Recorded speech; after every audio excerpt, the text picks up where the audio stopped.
Everybody ready?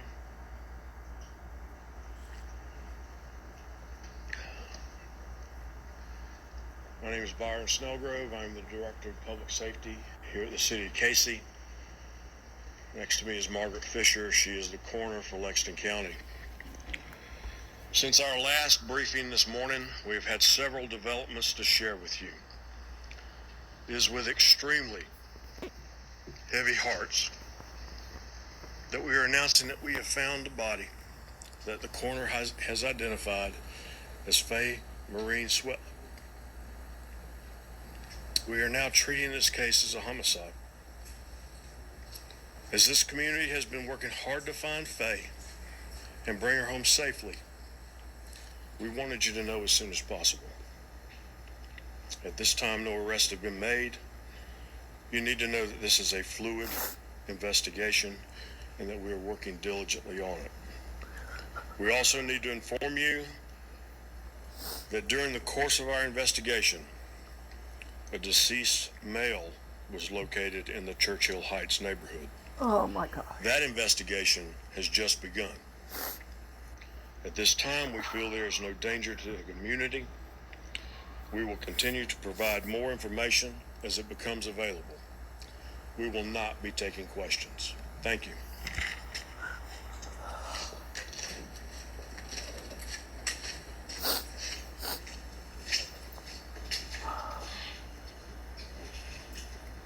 Damn, man.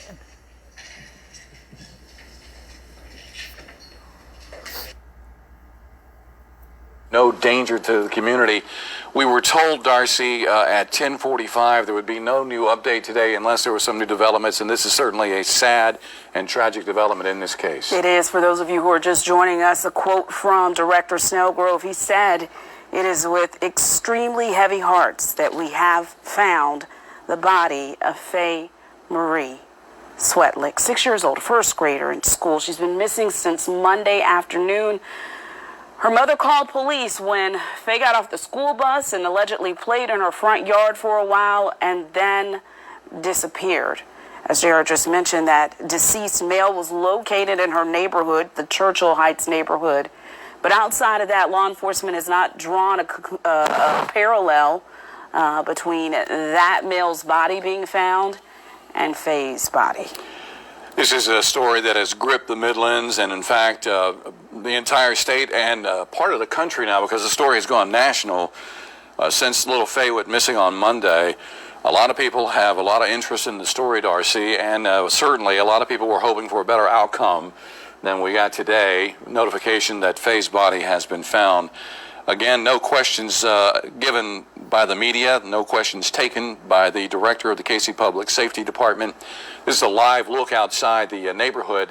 And earlier this morning, I guess about an hour and a half ago, they actually put those cars there at the Churchill Heights neighborhood, Darcy, blocking all traffic from entering the neighborhood, correct? They did this morning. We know that there have been more than 250 law enforcement officers working to locate Faye since she disappeared on Monday. A multi-agency investigation, including everything from SLED, Lexington County Police Department, to the FBI, including but not limited to those law enforcement agencies. That 10:45 update this afternoon with Sergeant Evan Antley, the breaking news out of that update 3 hours ago was that the public was very instrumental in locating or helping to locate the occupants of two of the vehicles, one of the vehicles that they had released photos of just yesterday, and they were still working to determine who was in that other vehicle. But we did not get any additional information about whether or not law enforcement has been able to identify the people who were in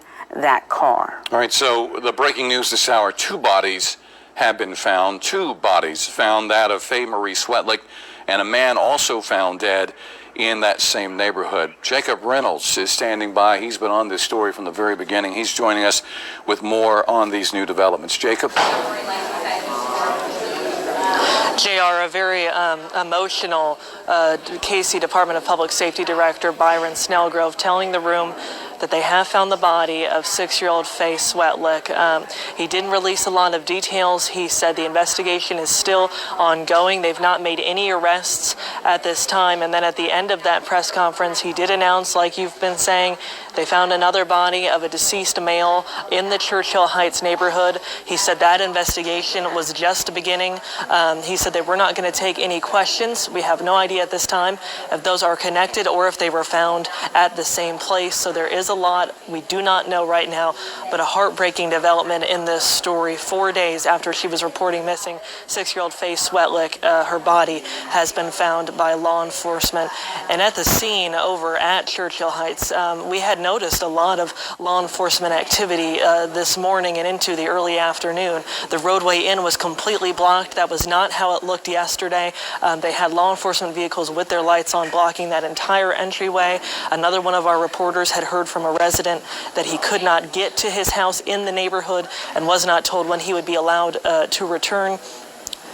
We saw another group of vehicles turn into that neighborhood right after the press conference earlier this morning had ended, so we don't know if all of that is related. There, of course, was also activity we notated last night, so without being able to ask questions, we still don't know a lot of the information about what's going on here. But once again, a very heartbreaking development. 6-year-old Faye Swetlick, her body found. He did not specify where exactly that body was found. Another deceased male also found in the Churchill Heights neighborhood. They said that investigation was beginning and that at this time we do not know if those are connected. JR, Darcy? Right, Jacob, but the Director Snellgrove, said that this time they do not believe there is any danger to the community. So a lot of people out there, they're going to just automatically think, okay, if there's no danger to the community, what's the deal here? We have a dead child we've been looking for since Monday, and now we have a deceased male in the very same neighborhood. A lot of people are going to be putting 2 and 2 together, trying to come up with 4 this afternoon. And JR, I can't speak to that. There's a lot we don't know right now. Just going off what the director said, he had said the investigation into Faye Swetlick's recovery was ongoing, and of course the investigation into this deceased man is just beginning. Like we said, a very emotional director when he began this press conference. Earlier this morning they had announced that they did talk to one of the cars that they were looking for. They were still looking to talk to the other one. We do not know at this time if that is related to information they got. At this time, really all we know is what we've seen and what we just heard from the director, that increased law enforcement activity in the neighborhood throughout the morning, and then of course the news you heard about Faye's body being found, and then of course this other man's body that we really don't have any details about.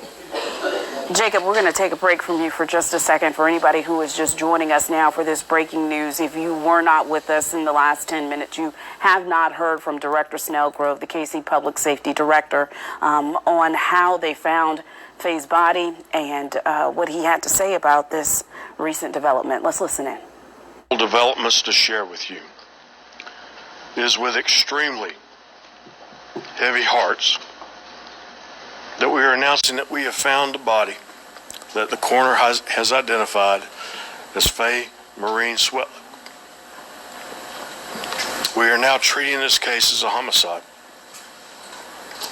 As this community has been working hard to find Faye and bring her home safely, we wanted you to know as soon as possible. At this time, no arrests have been made. You need to know that this is a fluid investigation and that we are working diligently on it. We also need to inform you that during the course of our investigation, a deceased male was located in the Churchill Heights neighborhood. That investigation has just begun. At this time, we feel there is no danger to the community. We will continue to provide more information as it becomes available. We will not be taking questions. Thank you. All right, again, that was the Director of KC Public Safety, Byron Snellgrove, just moments ago announcing that the body of Faye Marie Swetlick has been found. This investigation is now a homicide investigation, but the body of a man also found in connection with this investigation, Darcy. Director Snellgrove says there's no danger to the community, and as you just mentioned, JR, they are treating this as a homicide, but there have been no arrests made. Obviously, this is not the outcome any of us expected. We were all hoping that this little girl would come home safely to her family. Yeah. It is heartbreaking that this search has ended this way, and I don't know how the community recovers from something like this. Yesterday when they said they had expanded the search, when they said, well, we're expanding the search now. We're taking it outside the actual neighborhood, closer out to the interstate, closer to the creek. I know you and I talked off the air about that. There was a lot of speculation about why they would do that. Well, they have gone to these homes door to door. They've knocked on them. They've gone inside homes. They've questioned the neighbors. They have been doing a thorough investigation since Monday when this child was missing. So yesterday when they said, well, we're expanding the search area, I think a lot of people thought, okay, now they're thinking perhaps she wandered away. Maybe she's lost in the woods out toward the interstate. Perhaps she is just waiting to be found, crying, doesn't know where she is. And maybe that's why they've expanded the search. But a lot of things have happened in the last several hours. This investigation has taken a complete 180. And so instead of expanding the search out toward that area, they researched the neighborhood yesterday. They kicked all the media out, you may recall, kicked all the media out. And then this morning, a flurry of activity, and now we know why. News 19's Nick Jones is going to continue our team coverage. He's right outside of the Churchill Heights neighborhood where Faye lived. And Nick, I know over the last 3 days you've had an opportunity not only to speak with residents, but business owners in that community who were all hoping for the same thing that we were, and that is that Faye would have been found safely. A lot of the members in the community here in KC, Springdale, West Columbia, they're most certainly heartbroken after finding out the news of the discovery of the body for the missing 6-year-old. And as you heard Director Snellgrove mention, they are continuing this investigation. And right now they're still blocking off the entrance here to the Churchill Heights neighborhood. Nobody's able to get in. We've seen several cars come through the neighborhood as well, or try to get to their homes, but they have not been able to do so at this time. So law enforcement is still here. A lot of people are here in this area, but this has been a very tough situation for this entire community. I've been speaking with various business owners here in the area, and I know this morning I was talking to Zesto's, their owner. They've been making some meals for the law enforcement here in this area who's been here investigating, trying to find the missing 6-year-old, and we've talked to other business owners who've been putting out signs everywhere trying to find her, but of course, after finding this news, the community is definitely heartbroken finding out what happened here today. All right, Nick Jones out the neighborhood. Again, we want to mention something here. Because the investigators didn't take any questions a few moments ago, we don't know exactly how these two deceased are related. We know that Faye Marie Swetlick, her body's found. This is a homicide investigation. During the course of the investigation, the director says they found a deceased male. No danger to the community. No arrests have been made right now. So, again, as we mentioned a few minutes ago, there's going to be a lot of questions here. And a lot of people are going to be looking for answers we just don't have right now. If you go on social media right now, I'm sure it's a flurry of activity about this case. A lot of people are talking about it. A lot of people are saying, well, this is what happened, and this is what happened, and this is what happened. We don't know exactly what happened because the director wouldn't take any questions. Will we find out what happened? Yes. But we can't assume and we can't make any speculation as to exactly what happened. We're waiting for some answers from the proper authorities in this investigation. News 19's Jacob Reynolds is in that area where the press conference just wrapped up. And Jacob, I know over the last several days that you've been at each of these press conferences. If I'm not wrong, I think that we've only heard from the director one other time. All of the other press conferences have been handled by Sergeant Evan Antley, who is the public information officer for the KC Department of Public Safety. But just being in the room today when this announcement was made, can you give us a feel for the reaction from the community and law enforcement and even the journalists who have been covering this story for the last several days? Yeah, Yeah, Darcy, I mean, when we knew there was a press conference at 10:45 this morning, that was different from the daily press conferences we had been told would be happening yesterday at 11:45, but they explained that was because the vice president was going to be in town. They wanted to move it earlier, and then once we had that press conference at 10:45, at one point they were asked, is this still a search operation? Is it a recovery operation?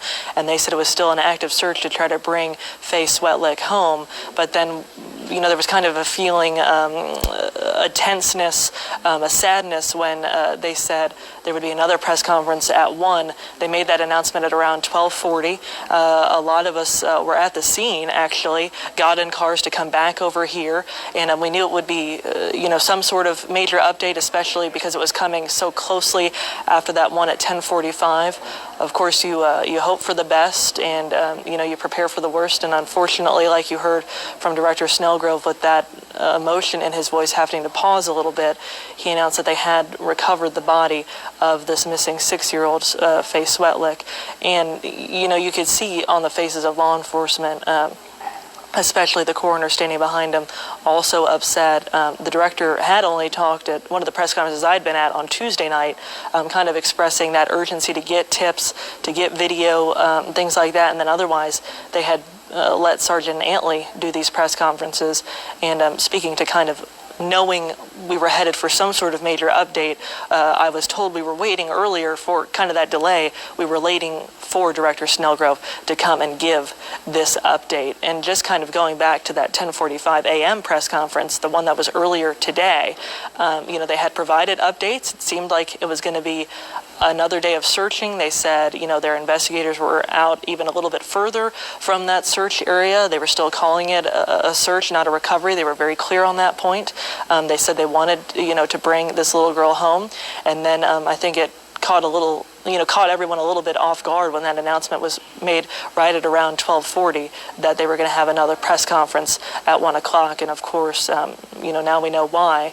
And it is just, not what anyone out here in the conversations you have with these law enforcement officers, whether they're supposed to talk to media or not, the conversation is obviously no one ever is ready for this outcome. And it catches everyone by surprise.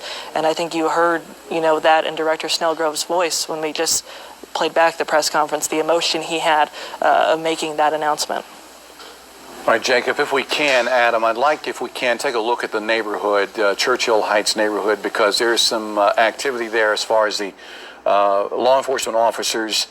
No one is being allowed in the neighborhood or out at the moment because they have the exit blocked as well, Darcy. I know earlier I saw the entrance was blocked, but now I'm noticing they've got the exit blocked as well. So nobody in or out of that neighborhood at this hour. This is one of those stories that you need your teams in multiple locations. And so WLTX has team coverage. We have reporters across Lexington County making sure that we're not going to miss an angle of this. But you can only imagine how difficult it is for everyone in that neighborhood.